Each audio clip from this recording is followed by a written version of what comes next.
मान्यवर बिल के माध्यम से सहकारी सिद्धांतों का विस्तार होगा, सहकारी गतिविधियों का विस्तार होगा, नई प्रौद्योगिकी का फायदा कोऑपरेटिव को मिलेगा, अनुसंधान और नवाचार भी बढ़ेंगे और जमीन पर एक मजबूत कोऑपरेटिव खाका समग्र देश में सिमेट्रिक तरीके से डेवलप होगा। ये मान्यवर मेरा विश्वास है। इससे ग्रामीण अर्थव्यवस्था भी मजबूत होगी और ये जो एपेक्स सहकारी विश्वविद्यालय बनेगा, जो त्रिभुवन पटेल जैसे महान व्यक्ति के नाम के साथ जुड़ा है मान्यवर, वो इस देश के सहकारिता क्षेत्र को बहुत अच्छे सहकारिता कर्मी देने का काम करेंगे। माननीय अध्यक्ष जी, सहकारिता एक ऐसा क्षेत्र है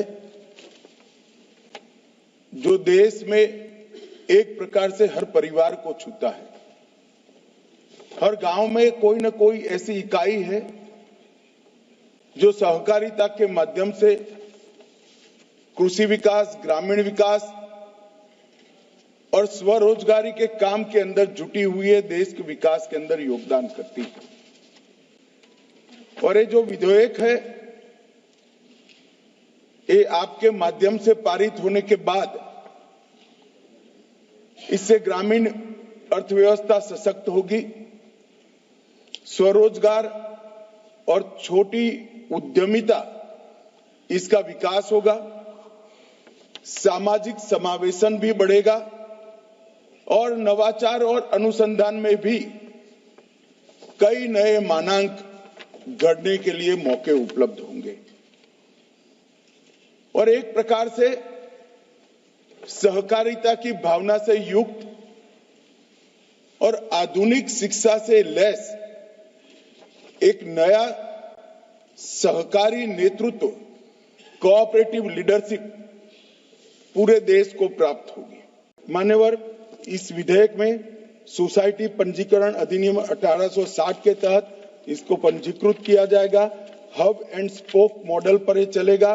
विश्वविद्यालय का हब विश्वविद्यालय का कैंपस और स्कूल होगा, विश्वविद्यालय का स्पोक संबंध संस्थान होगा और सहकारिता क्षेत्र के लिए समर्पित देश का पहला विश्वविद्यालय 75 साल की आजादी के बाद मान्यवर बनेगा और प्रतिवर्ष लगभग 8 लाख लोगों को शिक्षण, चाहे डिग्री, चाहे डिप्लोमा, चाहे सर्टिफिकेट कोर्स और चाहे अनुसंधान पीएचडी करने के लिए लगभग 8 लाख लोगों की कैपेसिटी इस सहकारिता विद्यालय की होगी, क्योंकि करीब करीब हर जिले में इसके संबंध कॉलेज और स्कूलों को मान्यवर पहले 1 साल के अंदर ही खोला जाएगा।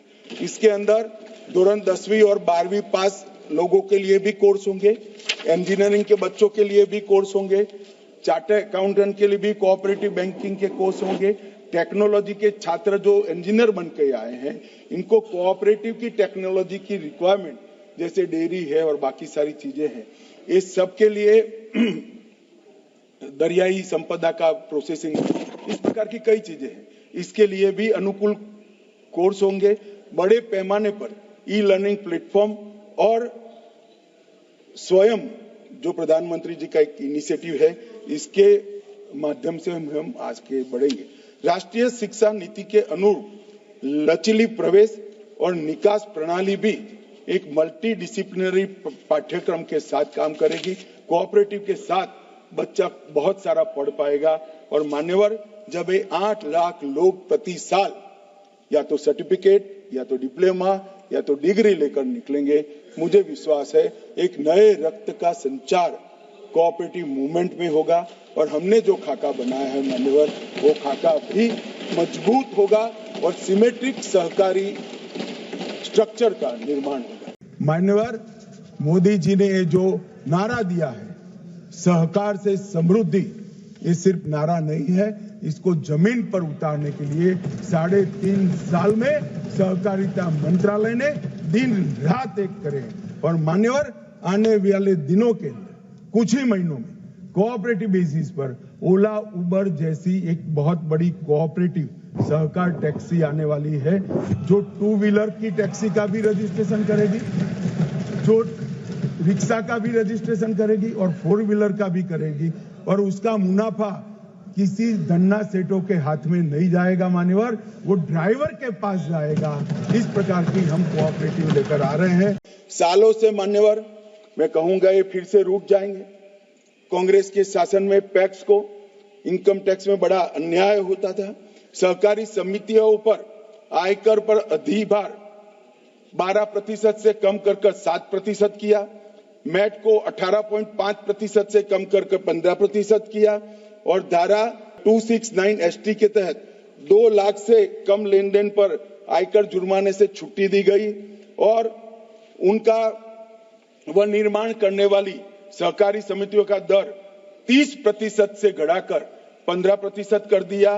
पैक्स और बाकी लोगों के लिए 2 लाख से बढ़ाकर नकदी जमा करने का काम 20,000 से बढ़ाकर 2 लाख कर दिया गया और टीडीएस से मुक्ति की सीमा 1 करोड़ से बढ़ाकर 3 करोड़ कर दी और 3 नए सहकारी समिति राष्ट्रीय स्तर की बनाने का हमने काम किया, जो बैकवर्ड और फॉरवर्ड लिंकेज का काम करेगी। मान्यवर, मैं यहां पर खड़ा रहकर इस पवित्र सदन में जब सहकारिता की बात कर रहा हूं, तब मैं बहुत सारे लोगों को मालूम नहीं होगा, मैं 18 साल की आयु से ही कोऑपरेटिव से जुड़ा हुआ और हर एक क्षेत्र के कोऑपरेटिव का मुझे एक्सपीरियंस है।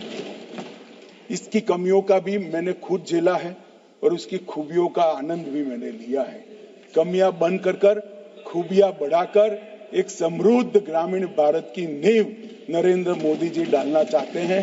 एक विश्वविद्यालय का बिल इसमें मजबूत स्ट्रक्चर प्रदान करेगा, ऐसा मेरा विश्वास है। मान्यवर, कई सारे नए बदलाव किए गए।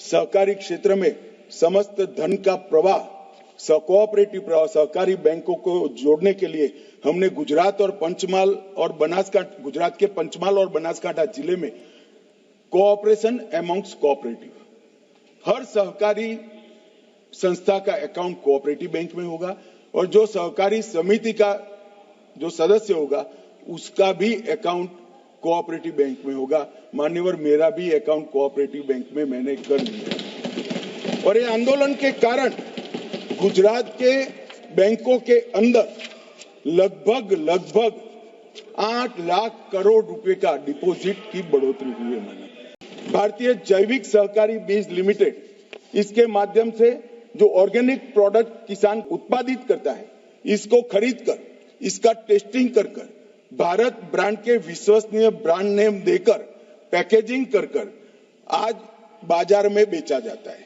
इसके कारण ऑर्गेनिक प्रोडक्ट जिनको चाहिए उन लोगों को अच्छे दाम देने के लिए तैयार है। उनको विश्वसनीय ऑर्गेनिक चीजें चाहिए, तो ये टेस्टेड लेबोरेटरी में, दुनिया की सबसे आधुनिक लेबोरेटरी में टेस्टिंग की हुई चीजें अमूल और भारत ब्रांड के साथ जाती है और 19,000 पैक्स के किसान अपने ऑर्गेनिक प्रोडक्ट को BBSSL के माध्यम से आज ऑर्गेनिक मार्केट के अंदर देश और विदेश के बेचते हैं।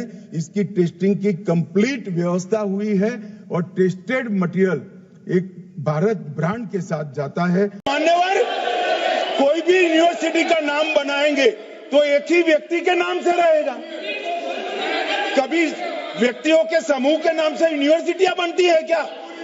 हमने तो कम से कम हमारे नेता का नाम नहीं दिया है। त्रिभुवन भाई पटेल कांग्रेस के नेता थे, आपको मालूम नहीं है? कांग्रेस के नेता पर भी इसलिए है क्योंकि वो नेहरू परिवार के सदस्य नहीं है।